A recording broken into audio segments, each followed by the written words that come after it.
BJP प्रदेश अध्यक्ष के पद से हटाए जाने के बाद सम्राट चौधरी ने कुछ ऐसा कह दिया है जिसके बाद बिहार में सियासत एक बार फिर से तेज हो गई है। और इसके बाद जिस तरीके से सम्राट चौधरी अपने अध्यक्षता के दौरान अपनी उपलब्धियों को गिना रहे हैं कि उन्होंने क्या कुछ किया है, इससे कई सवाल खड़े होते हैं। मैं आपको बताऊंगा कि आखिरकार सम्राट चौधरी के दिमाग में चल क्या रहा है, क्या कुछ होने वाला है बिहार की सियासत में। इस पूरी जानकारी से हम आपको रूबरू कराएंगे, लेकिन उससे पहले मेरा नाम है रजत और आप देख रहे हैं जनता जंक्शन। सम्राट चौधरी को बीजेपी के अध्यक्ष पद से हटा दिया गया और इसके पीछे कई सारे कारण, कई सारे तर्क दिए गए। कुछ लोगों ने कहा कि 2024 के चुनाव में बिहार में बीजेपी ने उस तरीके का प्रदर्शन नहीं किया जिसकी बीजेपी को उम्मीद थी, और कहीं ना कहीं इसके लिए सम्राट चौधरी को जिम्मेदार माना बीजेपी और इस वजह से उनसे यह पद छीन लिया। कुछ लोगों का यह कहना है कि भाई एक ही इंसान को दो पद ना देते हुए बीजेपी ने यह अध्यक्षता वाली पद जो है वो सम्राट चौधरी से लेके दिलीप जायसवाल को दे दिया। कुछ लोगों ने यह तर्क दिया कि भाई वैश्य वोटर को साधना चाहती है बीजेपी, इसलिए उन्होंने सम्राट चौधरी को साइडलाइन किया और दिलीप जायसवाल की तरफ उन्होंने रुख किया। कुछ लोगों का तो यह भी तर्क है कि नीतीश कुमार से पंगा लेना सम्राट चौधरी को भारी पड़ गया। लेकिन अब इसके ऊपर सम्राट चौधरी क्या कुछ कह रहे हैं, पहली बार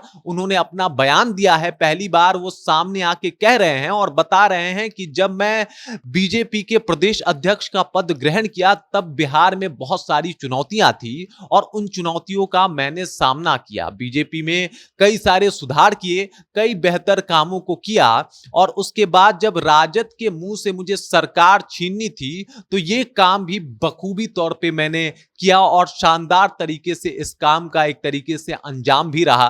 और उसके बाद वो बीजेपी के ऊपर भी बोलते हुए नजर आए। उन्होंने कहा कि बीजेपी ने जितना मुझे दिया है किसी पार्टी ने उतना मुझे नहीं दिया है। अब किसी पार्टी में आप समझ जाइए कि जिस जिस पार्टी से सम्राट चौधरी रहे हैं, हालांकि सब पार्टियों से उनका रिश्ता रहा है, तो सभी पार्टियों को टारगेट करते हुए उन्होंने ये बात कहा कि भाई जितना मुझे बीजेपी ने दिया है उतना किसी पार्टी ने नहीं दिया। मुझे उप मुख्यमंत्री बना दिया, इसके अलावा मुझे प्रदेश अध्यक्ष बनाया और मैंने भी बीजेपी के भरोसे पे खड़े उतरने की पूरी कोशिश भी की। मैंने वो हर एक मुमकिन कोशिश किया जो बीजेपी के लिए जरूरी था। और इसी वजह से 2024 में जब राजद के मुंह से सरकार छीनने वाली बात थी तो इसके ऊपर भी मैंने बड़े शानदार तरीके से काम किया और आरजेडी के मुंह में हाथ डाल के सरकार जो है वो मैंने छीन ली। उसके बाद सम्राट चौधरी ने नए प्रदेश अध्यक्ष को बधाइयां भी दी। उन्होंने नए प्रदेश अध्यक्ष को बहुत सारी बधाइयां दी और कहा कि अब पार्टी को नया नेतृत्व मिला है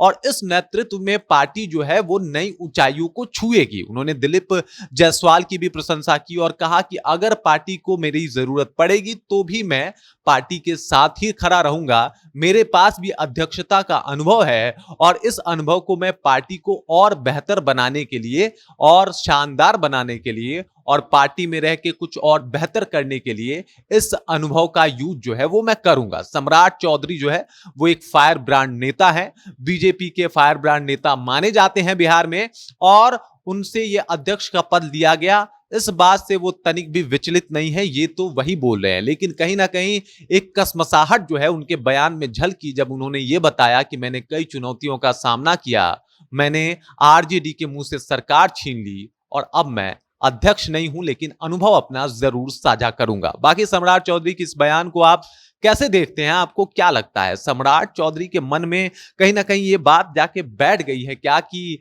आखिरकार उन्हें प्रदेश अध्यक्ष के पद से हटा दिया गया, या फिर कोई और कारण उनके मन में घूम रहा है? इतने कारण जो मैंने अभी आपको बताया उसके अलावा भी आप कमेंट कीजिए, अपना विचार जो है हम तक पहुंचा दीजिए। बाकी आप देख रहे हैं जनता जंक्शन और मेरा नाम रजत है।